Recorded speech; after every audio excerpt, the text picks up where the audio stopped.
Essentialisme, faire moins mais mieux par Greg McKeown. À propos, essentialisme peut t'aider à découvrir pour faire moins mais mieux est susceptible d'améliorer ta vie de façon substantielle. Ce livre va t'enseigner l'art de vivre ta vie de manière réellement efficace. Le fait que la technologie nous donne accès instantanément à une quantité quasiment infinie d'informations et de connaissances, Google est capable de répondre à pratiquement toutes nos interrogations, nous pousse à en vouloir toujours plus, à nous comparer aux autres, à tomber dans le piège de la rarasse. Nous poursuivons, nous les humains, cette course technologique qui nous incite à essayer d'en faire toujours plus, à avoir de plus en plus de possessions matérielles, à produire de plus en plus, à acquérir le maximum de connaissances.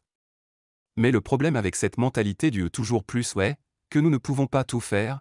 La recherche de la perfection et le fait de multiplier les activités à l'extrême est susceptible de générer des conflits intérieurs, d'induire au fil du temps un épuisement à la fois physique et psychique qui peut aboutir à une dépression ou à un burn-out. Et cela nous rend malheureux. Nous ne pouvons pas être experts dans tous les domaines, nous ne pouvons pas posséder tout ce que nous convoitons, et nous ne pouvons pas avoir tout expérimenté.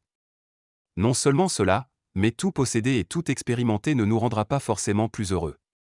En fait, nous allons amasser dans nos placards des choses que nous n'utiliserons sans doute jamais et nous allons surcharger notre emploi du temps au-delà du raisonnable, au détriment de ce qui nous comble et nous rend véritablement heureux.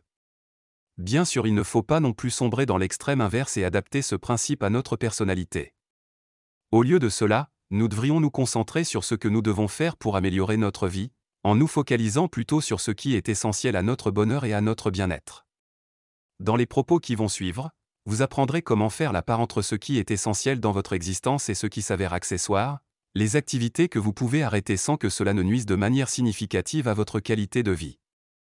En agissant de la sorte, cela va vous conférer le courage à la fois mental et émotionnel qui va vous permettre d'accomplir les tâches vitales que vous aurez à mener à bien. Vous vous focaliserez également sur ce que ces activités vous apporteront sur le long terme. Cela nécessitera que vous sortiez de votre zone de confort, que vous adoptiez une certaine rigueur. Mais jeu en vaut vraiment la chandelle, vous serez largement récompensé plus tard. Quelques citations clés et inspirantes. L'essentialiste accepte de ne pas avoir la cote auprès de tout le monde.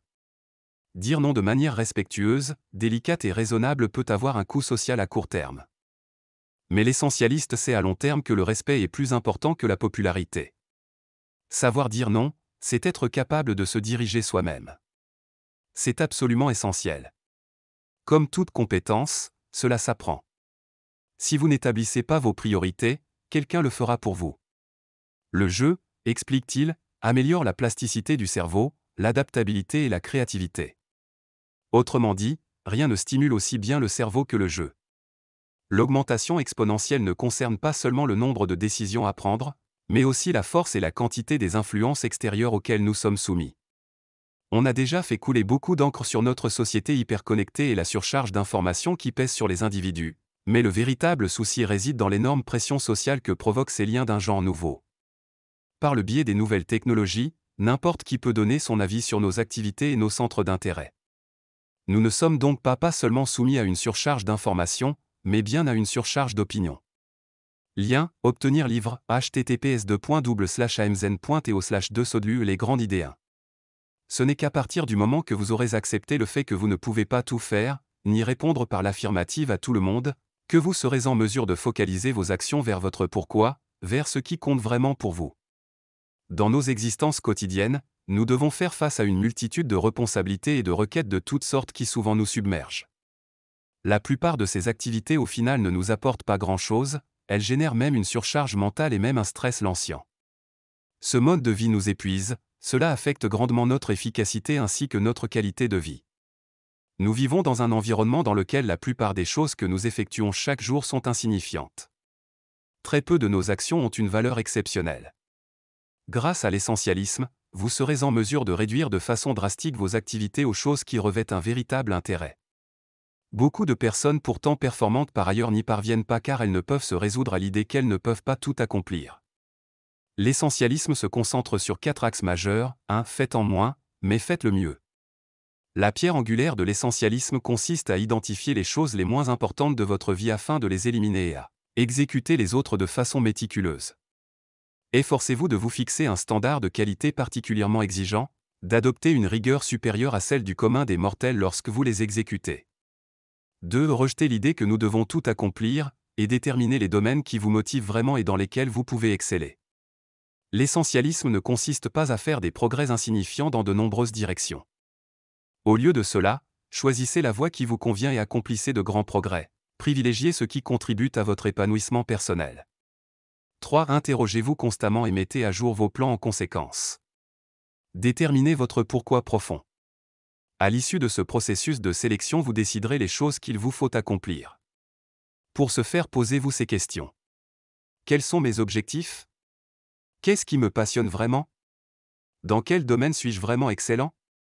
Quelles sont mes sources d'inspiration? Si je devais ne conserver qu'une seule chose, ce serait laquelle? 4. Et enfin, l'essentialisme prend de façon délibérée le parti de privilégier les actions qui assurent la durabilité du changement. De prime abord, mettre en œuvre les principes de l'essentialisme peut paraître facile, mais en réalité c'est loin d'être le cas. Comme vous allez vous en rendre compte par vous-même, la plupart d'entre le chemin à parcourir pour mettre en œuvre les préceptes de l'essentialisme dans nos vies sera long et périlleux. 2. Lorsque vous êtes submergé, vous perdez cette aptitude à faire des choix pour vous-même. La période actuelle se caractérise par une surcharge informationnelle, ce qui peut nous empêcher d'identifier et de distinguer nos véritables priorités. Lorsque nous nous détournons de notre capacité à faire des choix, cela résulte souvent d'un conditionnement basé sur des croyances qui nous ont été inculquées depuis notre plus tendre enfance et qui nous poussent à vouloir faire un maximum de choses durant notre journée. Cela inhibe peu à peu totalement notre capacité à faire nos propres choix. Peu à peu nous perdons cette capacité de choisir.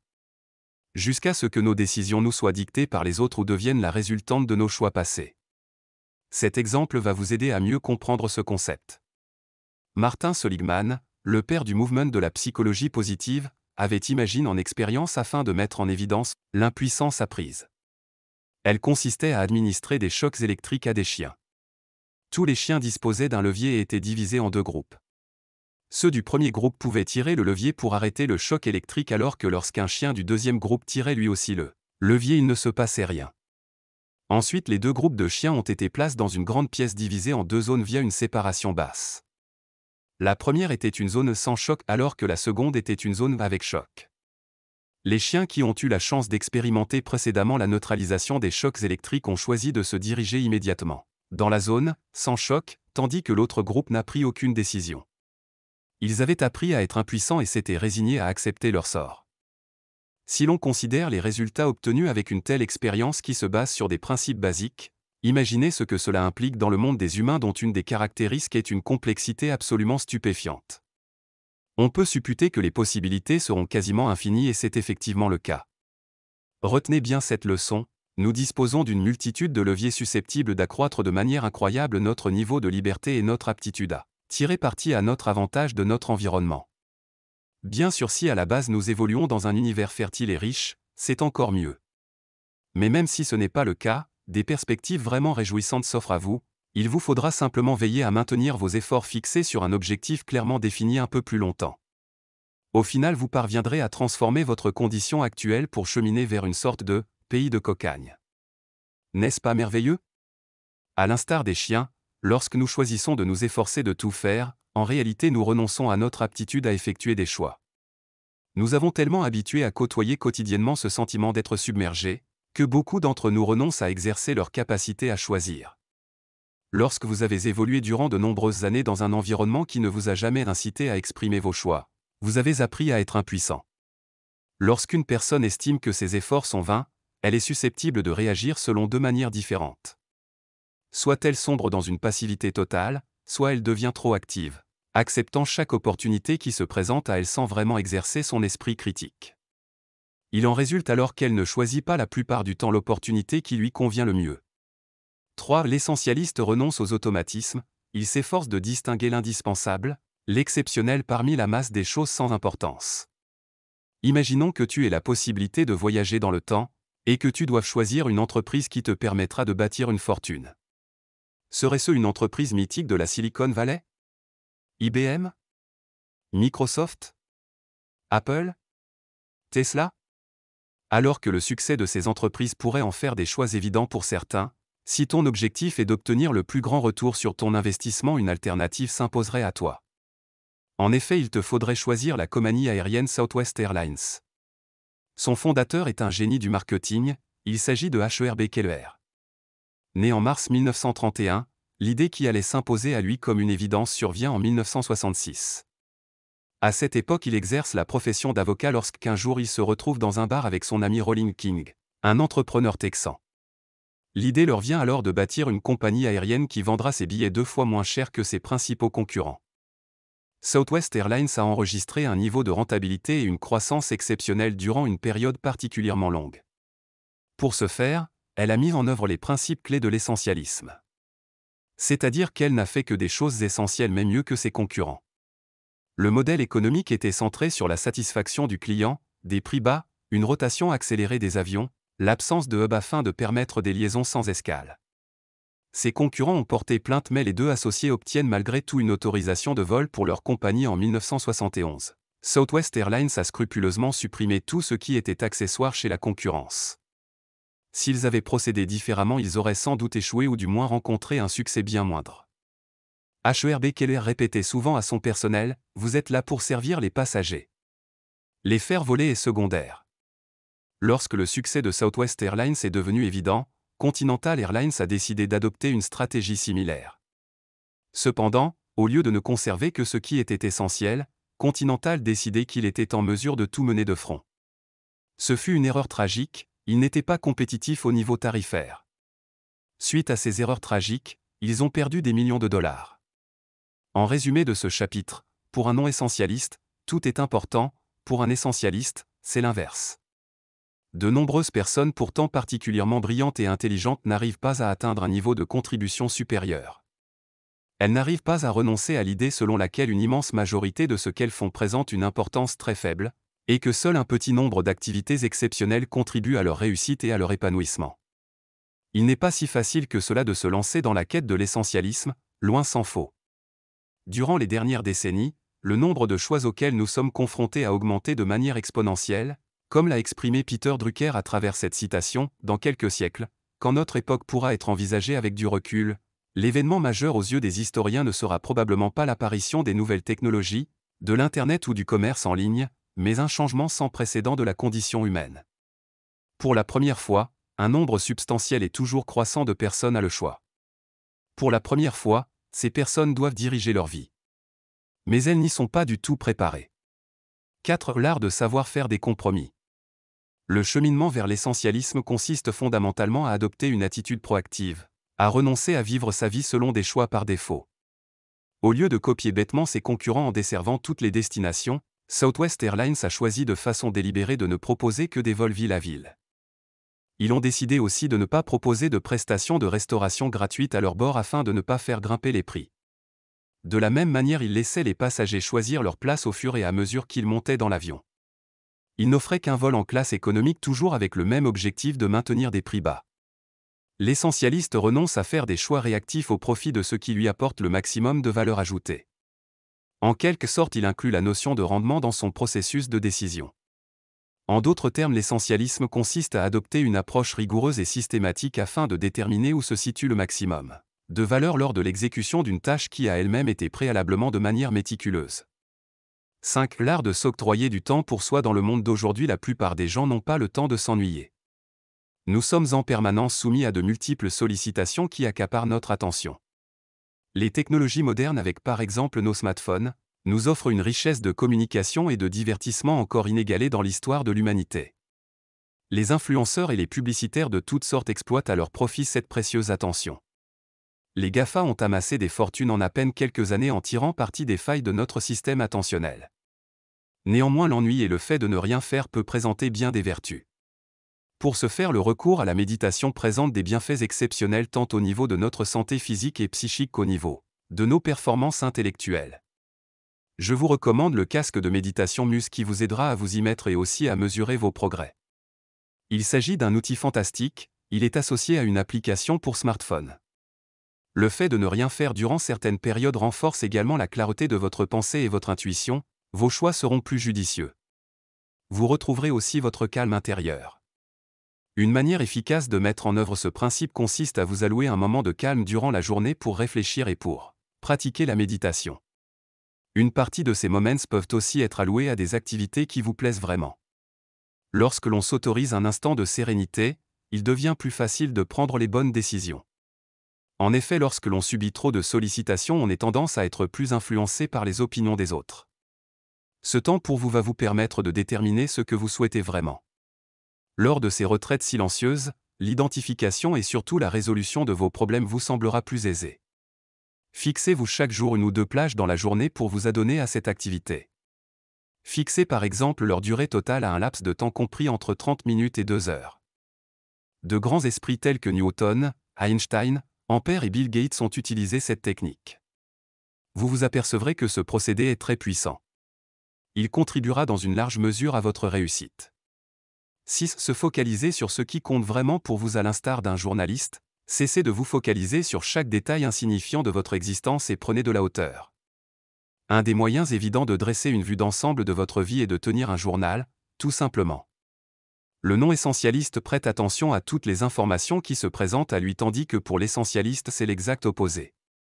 Il est capable de distinguer les signaux de son environnement qui en valent vraiment la peine. Il ignore le bruit ambiant, les choses insignifiantes. 7. Jouer au renouer avec son enfant intérieur. Malheureusement, les adultes ont tendance à dresser des frontières hermétiques entre le travail, le jeu. Ils ont dans leur immense majorité décrété que le fait de jouer représentait à leurs yeux une activité triviale et totalement improductive. En d'autres termes, ils considèrent que le jeu est une perte de temps, qu'il ne contribue pas à l'avancée de leurs objectifs et à leur réussite. J'estime qu'il s'agit d'une grave erreur, que souvent ils y laissent des plumes. L'essentialiste, quant à lui, considère que le jeu est un instrument absolument essentiel qui stimule son inspiration. Par ailleurs, le jeu t'ouvrira les portes de l'exploration, laissera libre cours à ta créativité. Il est essentiel dans ta vie. Il nous aide à trouver des liens entre les idées, à structurer notre pensée. Il nous fait prendre conscience de certaines facettes de la réalité que nous n'aurions jamais explorées en nous limitant à d'autres méthodes. Il s'agit aussi d'un antidote au stress qui fait tellement de ravages dans nos sociétés modernes et qui, au final, conduit à une baisse drastique de la productivité. Des entreprises telles que Google ont intégré le jeu dans leur culture d'entreprise car ils ont conscience de son importance pour accroître la productivité de leurs employés.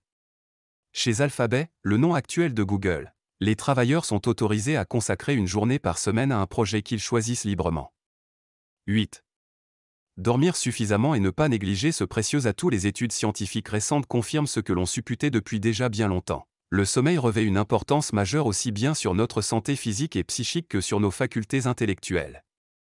Beaucoup de mythes et de croyances véhiculées à son encontre sont tout simplement fausses et même dangereuses. Les essentialistes considèrent que le sommeil est nécessaire pour atteindre son optimum et se maintenir en bonne santé. Le fait d'être le plus souvent possible au top de nos capacités nous aide à prendre les décisions adéquates. Les non-essentialistes estiment qu'1 heure de sommeil en moins permet d'accroître sa productivité. En réalité, c'est l'inverse qui se produit sans parler des effets délétères sur la santé. Ils pensent que dormir est réservé aux flemmards et aux paresseux. Ils ne se rendent pas compte qu'en adoptant un tel état d'esprit, ils ruinent leur santé et hypothèquent leur avenir. 9. Avoir recours à la puissance des critères sélectifs lorsque vous évaluez une opportunité. Déterminez le critère le plus important pour cette décision. Ensuite, attribuez-lui un score entre 0 et 100. Si vous lui attribuez un score inférieur à 90, substituez 0 à cette note et rejetez-le. Seuls les oui fermes méritent votre considération, si ce n'est pas le cas, alors c'est un non ferme. Afin de vous aider à mettre en pratique ce conseil, le recours aux matrices de décision est une méthode intéressante lorsque vous avez à départager de multiples choix.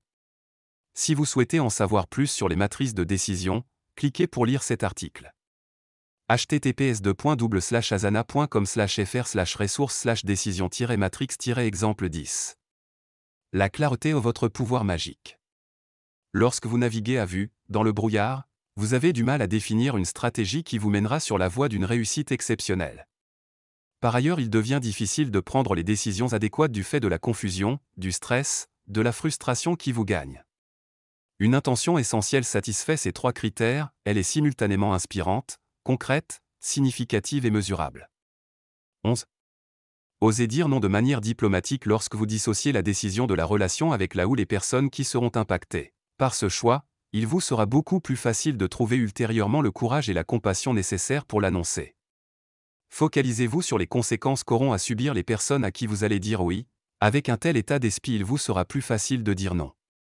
Les essentialistes assument le fait qu'ils ne sont pas toujours populaires. Pour eux, la franchise, le fait d'agir selon leurs motivations profondes, la véracité, le fait de prendre des décisions prime sur tout le reste. 12. Il faut parfois avoir le courage de se désengager ou l'art de gagner gros en réduisant ses pertes en psychologie. Le biais cognitif inhérent à des coûts irrécupérables a tendance à nous inciter à continuer d'investir du temps et de l'argent, et de l'énergie dans un projet tout en sachant pertinemment qu'il est voué à un échec quasi certain. La raison est toute simple, nous avons tellement investi dans cette aventure que nous espérons encore pouvoir le rentabiliser en récupérant les sommes d'argent parfois considérables que nous avons déjà englouties. Bien sûr, il s'agit d'une chimère, nous n'avons qu'une probabilité infime de récupérer notre mise de départ, mais nous nous accrochons à cette éventualité. Un essentialiste décide quant à lui d'assumer ses erreurs et ses responsabilités. Il accepte de se mettre en retrait d'un projet lorsqu'il sait pertinemment qu'il est voué à l'échec. Peu importe ce qui lui en coûtera. Ce sera toujours plus avantageux que de continuer à creuser les pertes. Il faut aussi savoir renoncer à une opportunité avant même de s'être engagé lorsque l'on estime que le niveau de risque est trop élevé ou que les retombées potentielles s'avèrent trop faibles. 13. Vous êtes l'auto-éditeur de votre existence. La phase suivante dans votre quête vers l'essentialisme consiste à considérer que vous êtes l'éditeur de ce qui se passe dans votre vie. C'est vous et personne d'autre qui déterminez si vous souhaitez jouer le rôle de leader dans un domaine que vous affectionnez particulièrement et qui vous motive.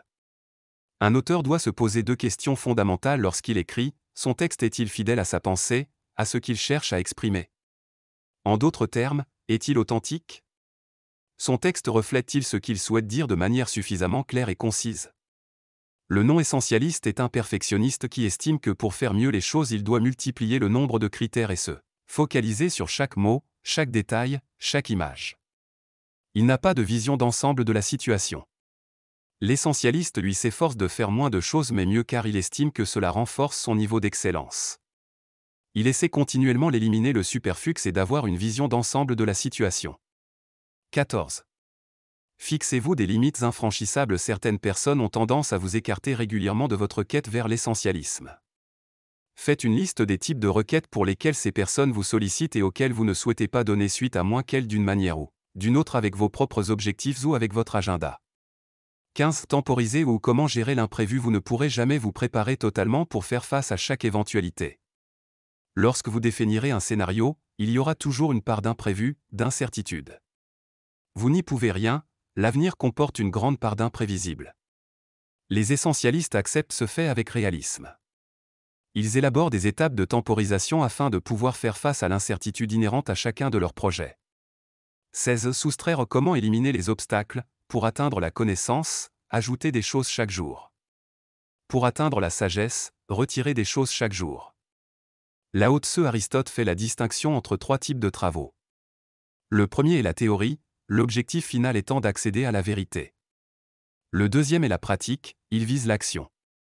Le troisième, la plupart du temps négligé de nos jours, est la poétique, elle correspond à l'approche essentialiste de l'action. L'essentialiste produit plus, engendre plus en choisissant d'ôter plutôt que de faire plus.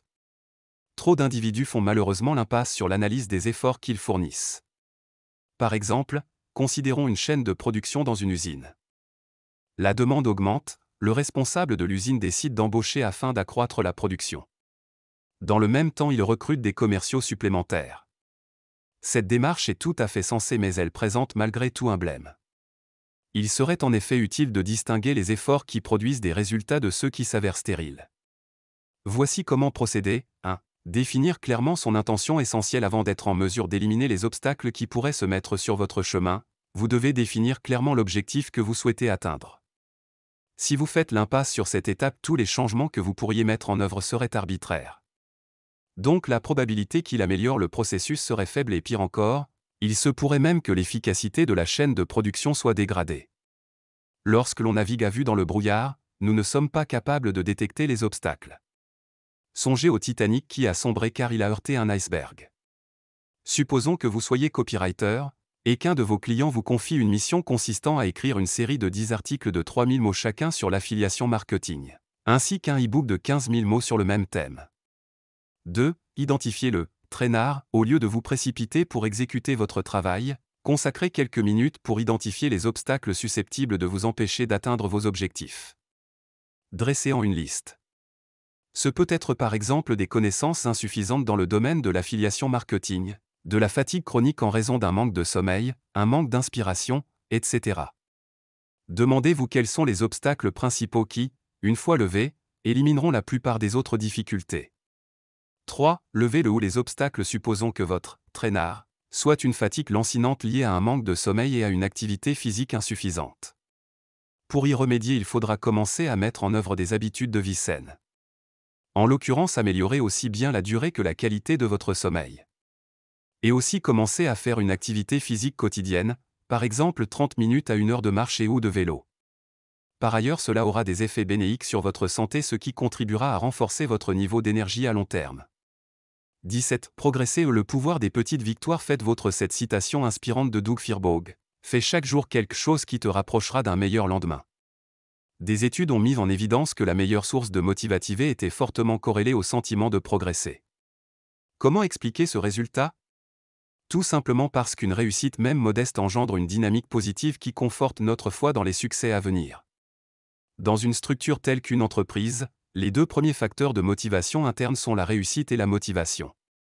Teresa Amabil et Steven Kramer ont mis en exergue ont étudié une multitude de journaux intimes de travail. Ils en ont conclu que des progrès quotidiens, même infimes, étaient susceptibles de totalement modifier l'état d'esprit et les performances des individus. Durant vos journées, il est primordial que vous ayez l'impression de progresser dans un domaine qui vous tient à cœur et qui vous semble utile.